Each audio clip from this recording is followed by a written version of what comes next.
everyone. Welcome to our first Meraki project, Beauty from Ashes, a concert of survival and hope. Meraki is a Greek word that means to do something with soul, to put something of yourself in your work.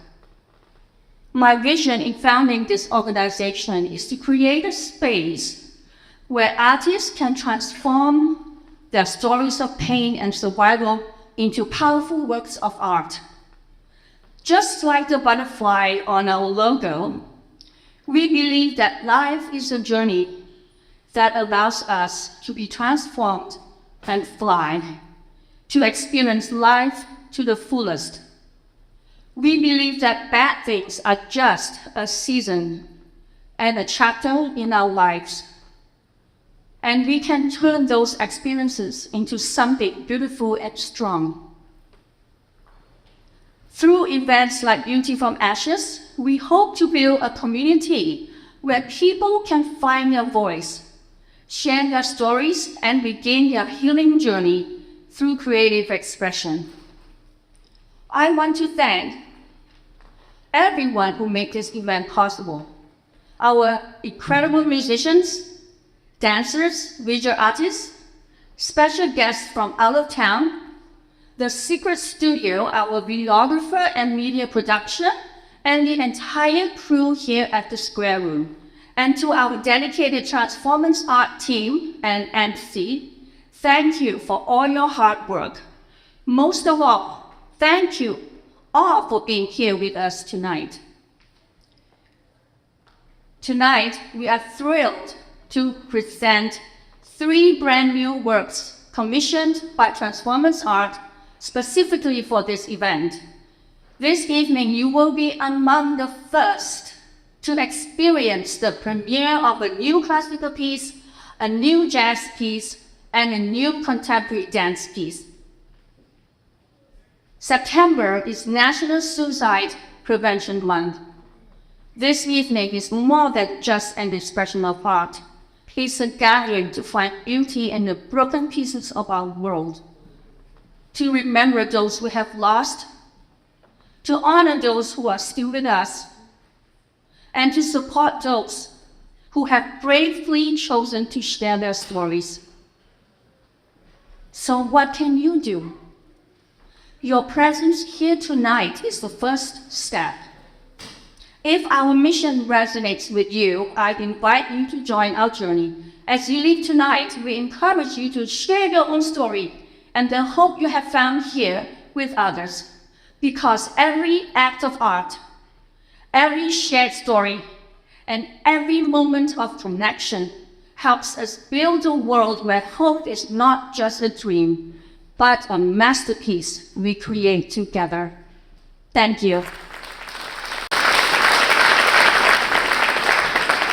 Well, it's an honor to be your MC tonight at Abigail Tardy. Before we begin the program, I want to draw your attention to something special happening in the room. Throughout the concert tonight, we'll have 2 live painters who will be creating art inspired by the performances. It's an amazing opportunity to take a piece of tonight's experience home with you, as the finished pieces will be available for auction at our silent auction throughout the evening. You can find the QR codes to place your bids on the concert program. To begin our powerful performance, we have a contemporary dance piece that is deeply rooted in the themes of survival and hope. Titled Kyrie, Eleison, a phrase meaning Lord have mercy. This dance is a plea for healing and a reflection on the profound promise of a spiritual life that triumphs over all struggles. The piece is rooted in Romans chapter 8, reflecting the powerful voice of the Holy Spirit, bringing ultimate victory over life and death. It is a beautiful portrayal of being more than conquerors and finding a love that nothing can separate us from. Please welcome our first performers to the stage.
A special thanks to choreographer Mackenzie Duncan and the dancers for that deeply moving piece that so powerfully explored themes of survival and hope.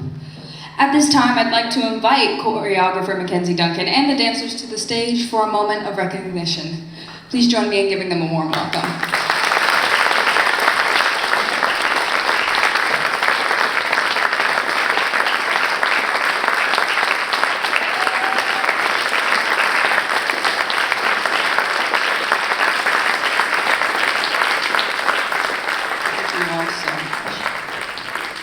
Our program continues with a new and powerful piece.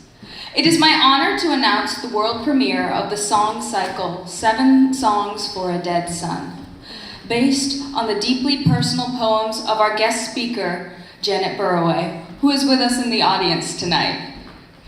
This work, which explores the raw and timeless journey of a mother's grief, was set to music by composer Philip Wharton, who is also here with us this evening. For those interested in the poetry, the full text can be found on the concert program by scanning the QR code.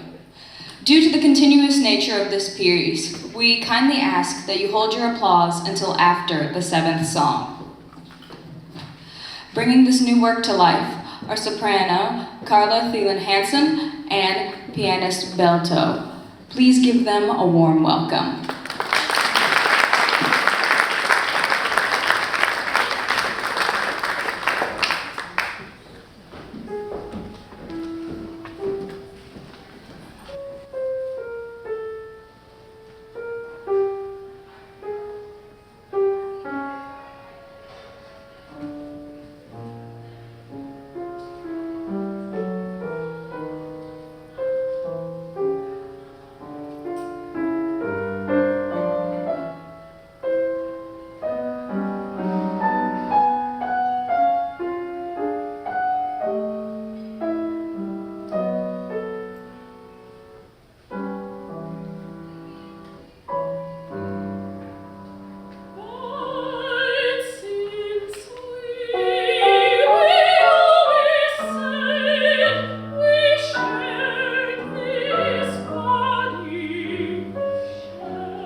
hearings. Dingy, yellow is it, or I suppose they call it gold. With surely garnet flowers or suns, whatever. And so do get tired, or I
When I remember the call, it's not the call I think of.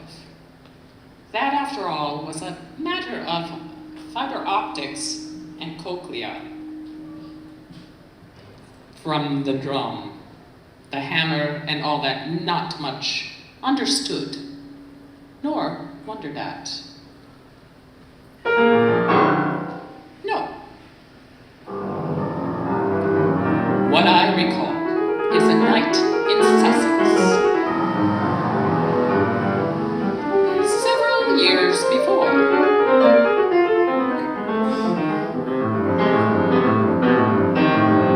Cutting in pretty close to the London train.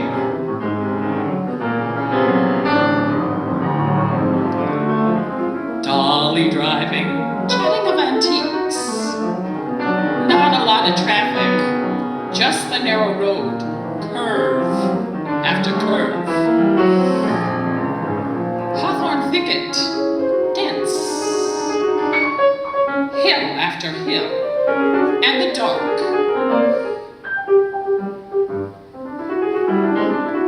When into the beam, the badger leapt, from claw to claw, as long as the car was wide, haunched parallel to the road, the black eye slashed underneath in black, turning with seeming purpose to stare at mine, the drum beat just before the jolt in the underbelly, rising in my bowels, the badger leaping.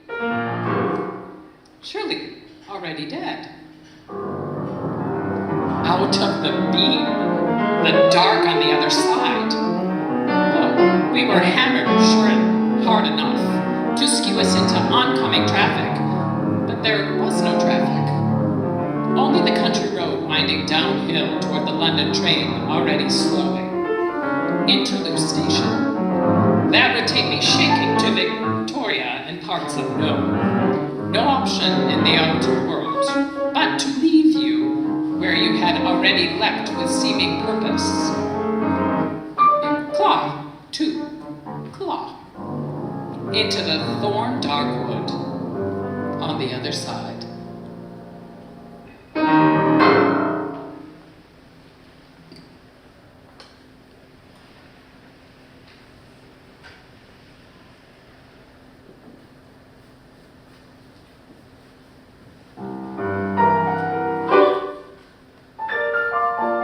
You don't know when I am writing this poem, not even what season or decade it is, because you don't get over it.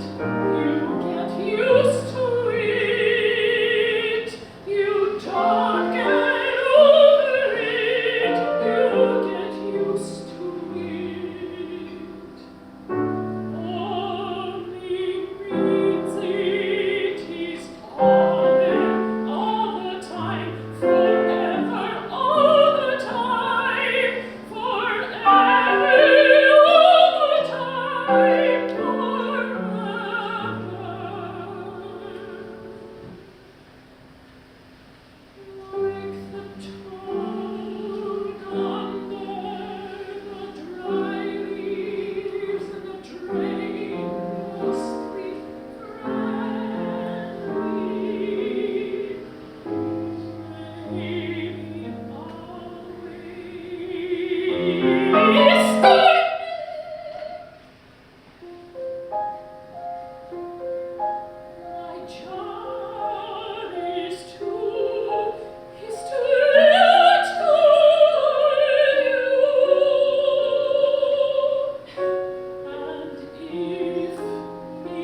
Thank you, Carla and Becca.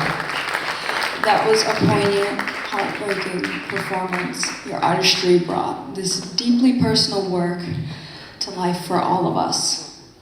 At this time, I would like to invite the two minds behind this powerful work to the stage for a moment of recognition. The composer, Philip Wharton, and the author of the poems, Janet Burroway. Please join me in giving them a warm welcome.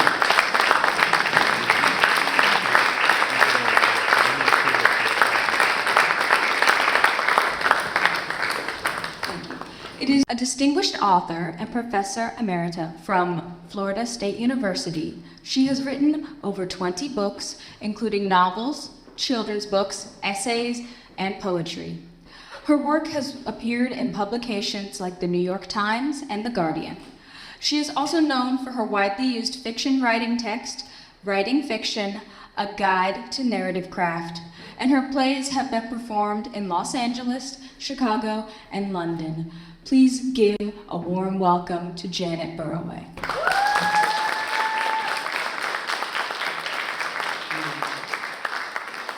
Let me test this first and see. I probably do need it. Yes?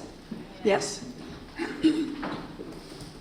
The thank yous can get boring, but I do want to acknowledge Delta, who has put together this wonderful, necessary evening, and Belle and Carla Thalen Hansen, who have performed these poems so beautifully to the music of Philip Wharton, with whom I've worked for 15 going on 20 years. Philip has put to music my three children's books and many of my poems, and has sometimes suggested to me something he wants me to write for his music. Those are usually comic, which is a good thing because my muse does not automatically go to the comic. I also want to acknowledge the people who have come from a long distance here.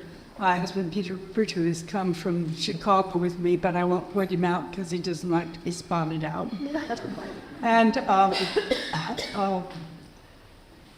John McBride, who grew up with Tim and was his best friend for their whole lives, his whole life, who has come with his sister Beth. The three of them really grew up together.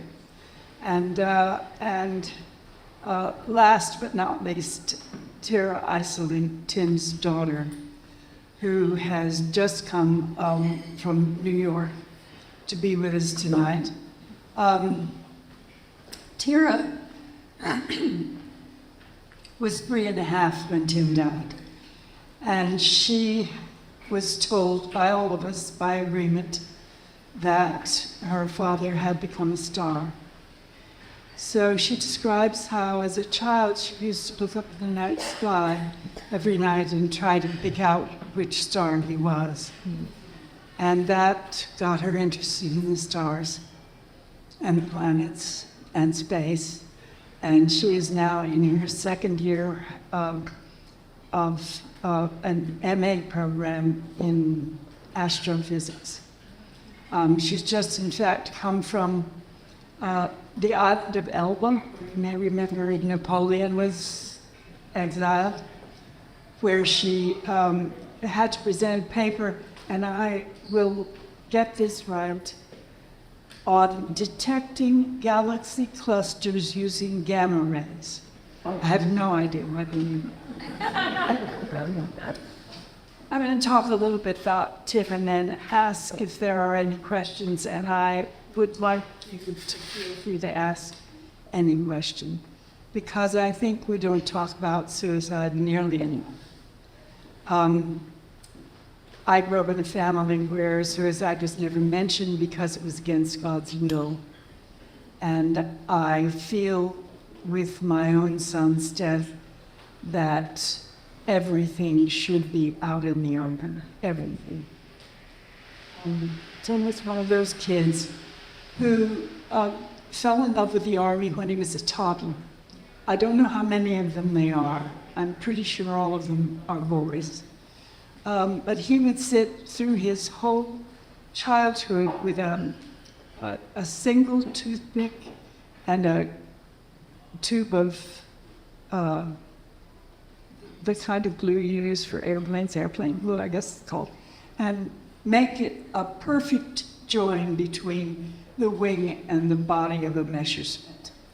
Or, you know, those little stupid little plastic soldiers you buy in bags of 10 or 20 at a time. He would make them into little works of art, sitting with a 3-haired brush, making sure all the soldiers had whites and pupils in their eyes, and that all of the bullets on the cartridge belt were distinct, and there's patina on the helmet and mud on the shoes, you know, the camouflage, all of that perfect on these dumb little things. His little brother moved from toys to Dungeons and Dragons to playing guitar in a punk band, a normal childhood, you know. Tim, when he started reading military history, and as he grew, he displayed fierce honesty and a value system that included valor and honor and glory and the brotherhood of the soldiers. Over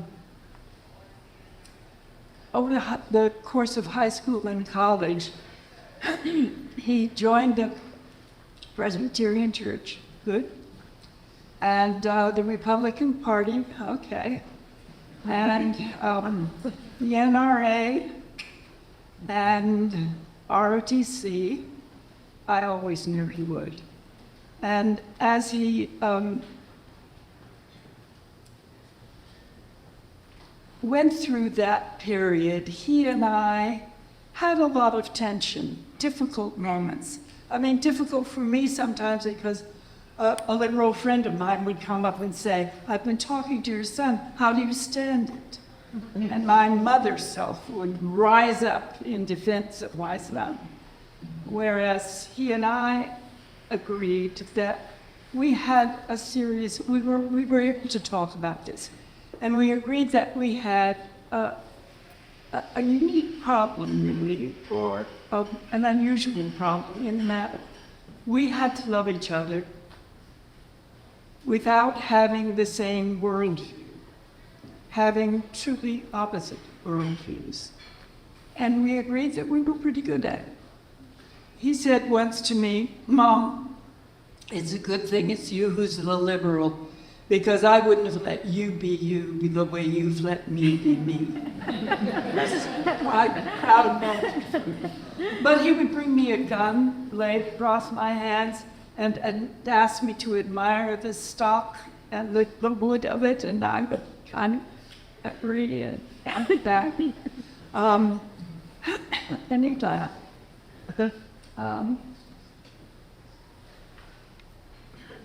He went from college directly into the military, and over the years he was in and out of the military. At one point he was doing security for the embassy in Cameroon in Africa, which he liked a lot because he got to learn how to be a big game hunter. And because he was there, when he joined the reserve, his headquarters was in Stuttgart. And that meant that all the deployments were in the Eastern Hemisphere. And he volunteered for everything. So he was sent to Bosnia-Herzegovina, and then to the Congo, and to Sierra Leone, and then to Angola, and then to Namibia. And he spent several years in Namibia, running a demining operation, removing all the mines on the border between Angola and Namibia from the Revolutionary War there. There he loved Namibia, and there he fell in love and married Birgit Kirksey, whose grandfather had emigrated to Namibia many years before. I guess she was born there, so they married, and that made Tim an instant father because she had an 8-year-old son. And a year later, they had Tira. And a few months after that, he was sent to Ethiopia. So the family all went to Ethiopia to, again, remove the mines from the border and to train Ethiopian soldiers in mine removal. And after that, he was offered Iraq, which he was very, very eager to do. His wife was not so eager for him to do it, nor was I. But he had, for years, described himself as a warrior without a war. And so he made a pact with Birgit that he would go for 6 months, and then he would come home, and they'd go to Washington, and he'd push paper. He was, by the Iraqi war, totally disillusioned. Peter and I last saw him in January of 2004, when he was nearing the end of his 6 months tour and was just briefly in Florida, where we then lived, on his way to a conference in Tampa and going back to Iraq. He was disillusioned, angry, furious, really. He said the incompetence, the greed, the lack of care for the Iraqi people and for his men. He said that he had seen American soldiers shooting into the homes of Iraqi families, and he went home to Namibia to his family, disillusioned and probably with PTSD. And 2 months later, took his own life. Tira found her solace eventually in the stars. You know, it's as bad as you think it is to lose a child or to lose a father. But Tira had the stars, and I was lucky in that I had writing. And I just poured myself into my journal for about 6 months and into angry essays about the IRA or mournful essays about what I was going through. And then I wrote a memoir from that, and then a play, and the poetry keeps coming out, and it still, 21 years later, keeps coming. Intermittently, but every once in a while. So there's now a fair body of work about him.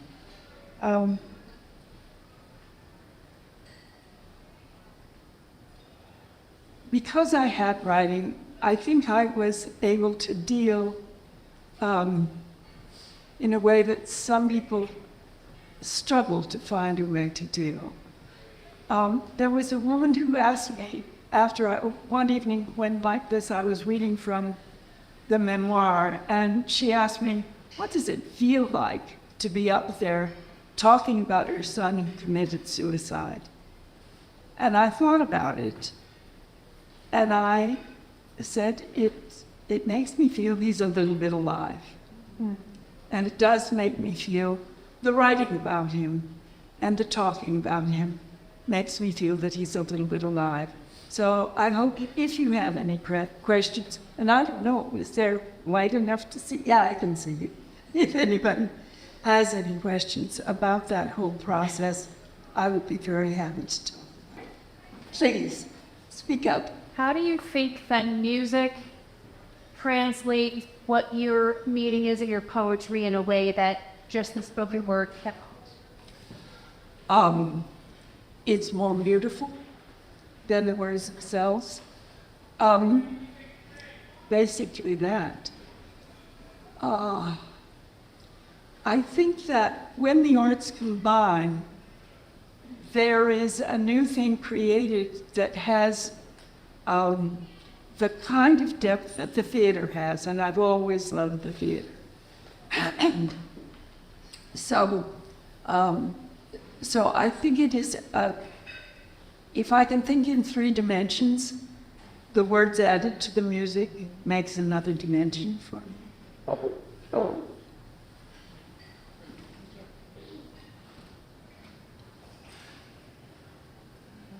Thank you very much for listening.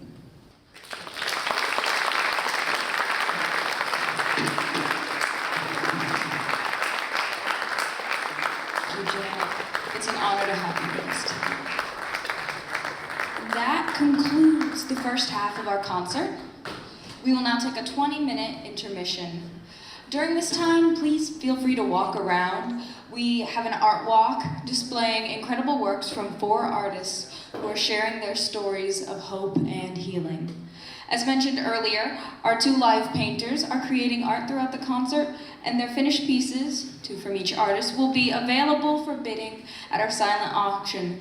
You can start placing your bids now. You can also go to the back and people will help you then as well. To close out the evening, we have a very special piece, a world jazz premiere. This piece is entitled Survivor's Suite. It was created by composer and jazz reedman Gregory Tardy, and it's a deeply personal story of survival, hope, and redemption, weaving together the written word, including scripture, poetry, and survivors' own words, with musical compositions for a jazz quartet. I also have the honor of being your narrator for this final work. This portion of the program begins with a story from a season in my father's life, told in the first-person perspective.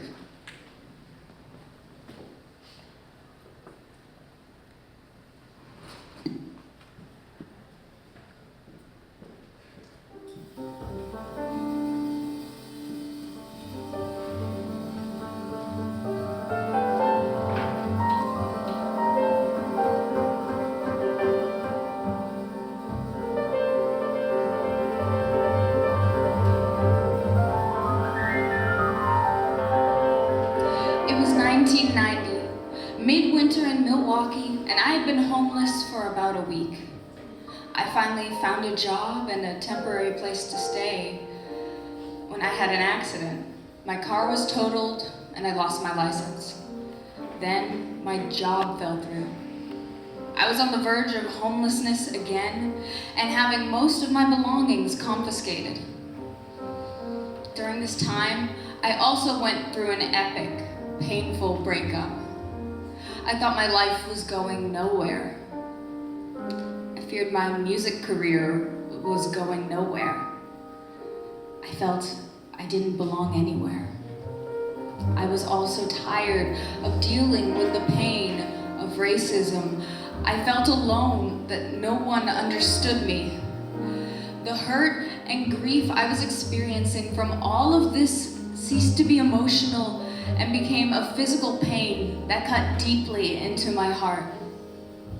I desperately wanted all this excruciating pain to go away, and for a short period of time, I seriously contemplated the idea that leaving this world would be the way. I wrestled and struggled with these thoughts. Eventually, I moved back to my parents' house, and one day in my pain, I saw a Bible that someone had given me years earlier. I had been reading a book called Life After Life by Raymond Moody, researching what might happen if I die. So I picked up the Bible to research some of the things that I had recently read in that book. I noticed that while I read the Bible, the pain would disappear, only to return when I ceased. I was surprised at how much peace I had in my soul every time I read it. Words like, "My peace I leave with you. My peace I give you. Not as the world gives do I give to you. Let not your heart be troubled, neither let them be afraid." For me, reading scripture and praying were the only things that gave me this peace, and it gave me the strength to get through each day. One day turned into another, slowly feeling better and getting stronger. 1 month turned into another, and then those months turned into years. After all those years, things changed rapidly. I went from busking on the street in New Orleans to recording my first solo project, joining the historical jazz drummer Elvin Jones' band, meeting my now wife, and starting to make great strides towards moving to New York City. Fast forward to the year 2000, just 10 years after the start of my depression. I was an active professional musician living in New York City, and had played with many of the top jazz musicians in the world. I had been in Downbeat magazine polls and was featured prominently on an Entertainment Weekly Record of the Year.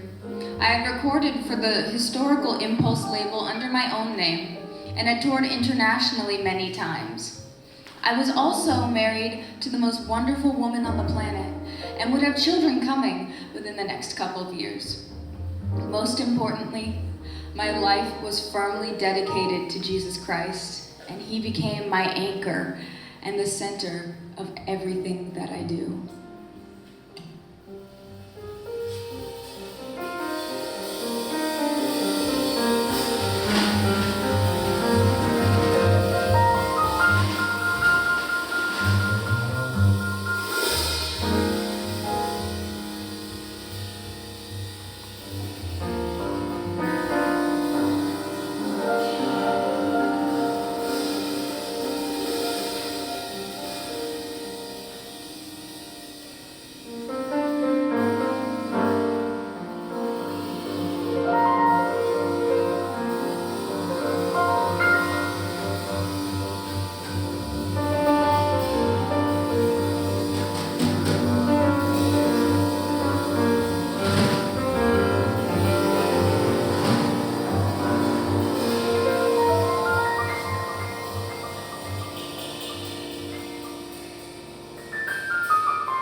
As I prepared for this evening and looked back on this season of my life, I thought about what if I could go back to the year 1990 and give myself advice.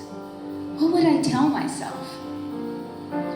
The first thing I would tell myself is, your life is a book, so don't get stuck in one chapter. Sometimes life is just hard. When we think of great stories that we have read, there's at least one chapter that has hardship and conflict. It's actually what makes the story interesting. So it's okay to be sad, to cry. It's okay to not be okay. But don't stay down for too long. The longer you stay in that place, the harder it is to get out of it. The world doesn't wait, and your future won't wait. Get up and fight for your future. The pains, disappointments, and uncertainties are actually opportunities to learn, and we can take that learning into the next chapter. This first song is called Scars of Wisdom.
Beneath the Surface by John Smith.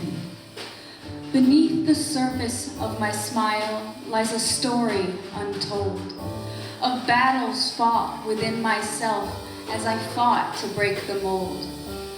I navigated treacherous waters in the depths of my despair, but I emerged as a survivor with resilience beyond compare. My scars are not a symbol of weakness or defeat, but a testament to my strength and the battles I did meet.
next piece of advice I would give myself is to look forwards, not backwards. If we think about it, a driver definitely will crash a car that they are trying to move forward if they are only looking backwards in the rearview mirror. Sometimes that means we have to cut loose the things or people that are binding us to the past. Even though the road ahead is uncertain, patiently entrust your future to God. You don't know all that is coming, but He does. God really can bring beauty from ashes. This next song is called Redemption.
Phoenix's Flight by Emily Williams. Like a phoenix rising from ashes, I emerged from the depths of despair. With broken wings, yet eager to soar through life with newfound care, I shed the weight of sorrow and embraced my scars with pride, for they tell a story of survival, of a soul that refused to hide. Through the darkest nights I found strength in the dawn's embrace. And as I continue my journey, I'll be a beacon of hope in this space.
Psalm 143, 7-8.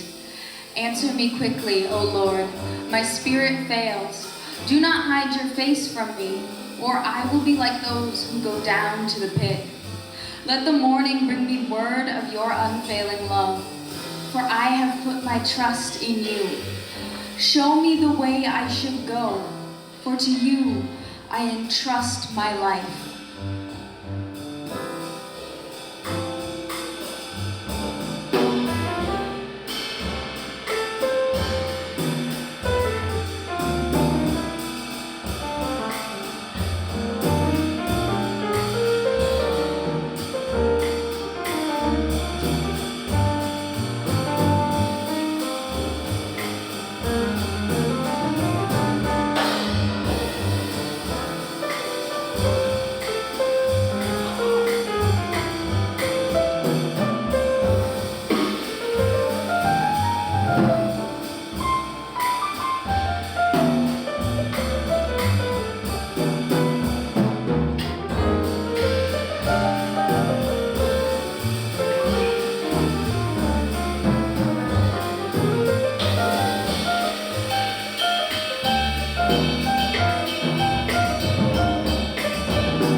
The next piece of advice I would tell my younger self is you are not alone.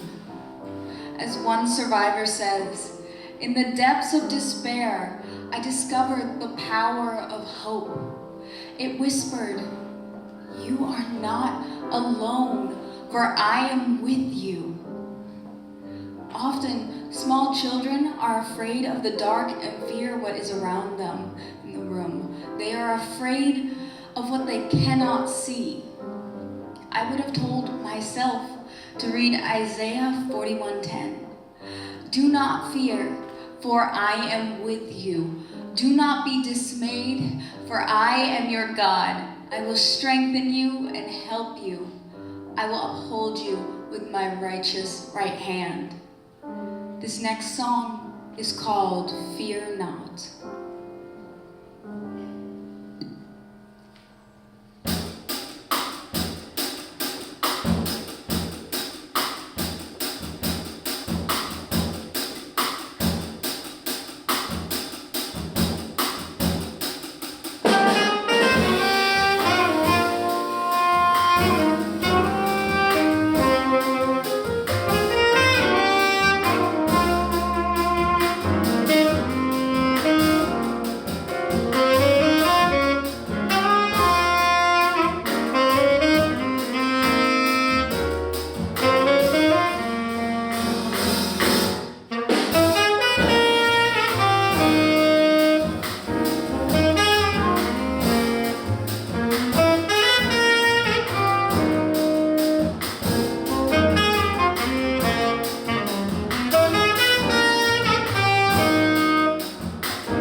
I would also tell my younger self, don't meditate on negative thoughts, but only on what brings life to your spirit and mind.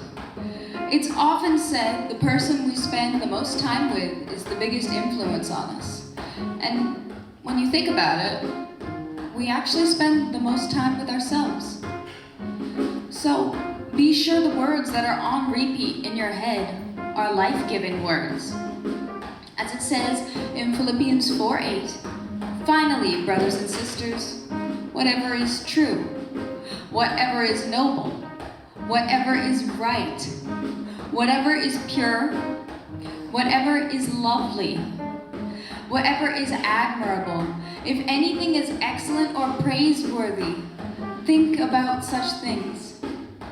One survivor said, in the darkness I found my strength. In the pain I found my voice. In the loss I found my purpose. I am a survivor and I will rise. The next song is entitled Deliverance.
The final piece of advice I would give myself is summed up by the poet Maya Angelou. Every storm runs out of rain. Another survivor said, "In the shattered pieces of my heart, I find resilience. I am a survivor, not defined by tragedy, but by the strength to rebuild." And Jeremiah 29:11 says, "For I know the plans I have for you, declares the Lord, plans to prosper you and not to harm you, plans to give you a hope and a future." This song is called "A New Day Dawning."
That brings us to our final song. Every life is precious. A reminder that every single life has purpose and is precious.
Psalm 40, 1-3.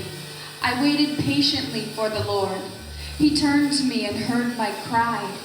He lifted me out of the slimy pit, out of the mud and the mire. He set my feet on a rock and gave me a firm place to stand. He put a new song in my mouth, a hymn of praise to our God. Many will see and fear the Lord and put their trust in Him.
extend a special thanks to composer and reed man Gregory Tardy for sharing his story with us tonight, and for the other jazz musicians for helping bring it to life.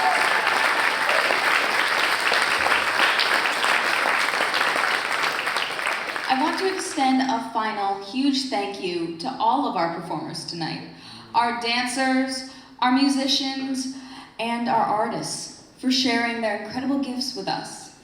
And thank you to each of you for being a part of this community.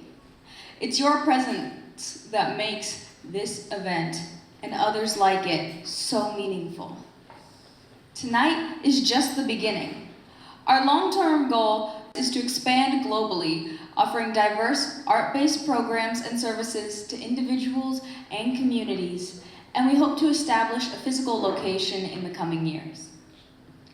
Before we say goodnight, we have one final, very special announcement. We learned that tomorrow is Janet Burroway's birthday.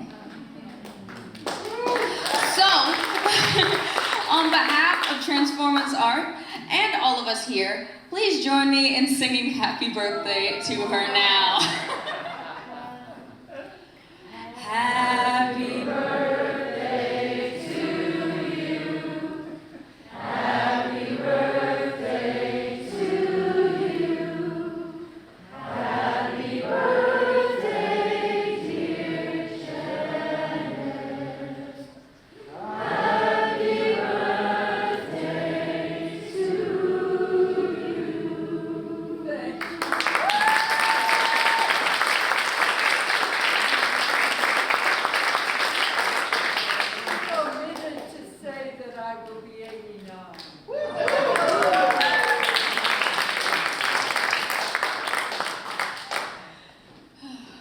As we close out our evening, I want to remind you that you have another 15 minutes to place your bids on our silent auction for the live art pieces created tonight. Feel free to also take one more walk through our art display. Ada Hernandez will be at the back of the room and is ready to assist you with the silent auction. Thank you again for joining us for Beauty from Ashes. We hope you found healing and hope in this experience. Have a wonderful evening. Good night.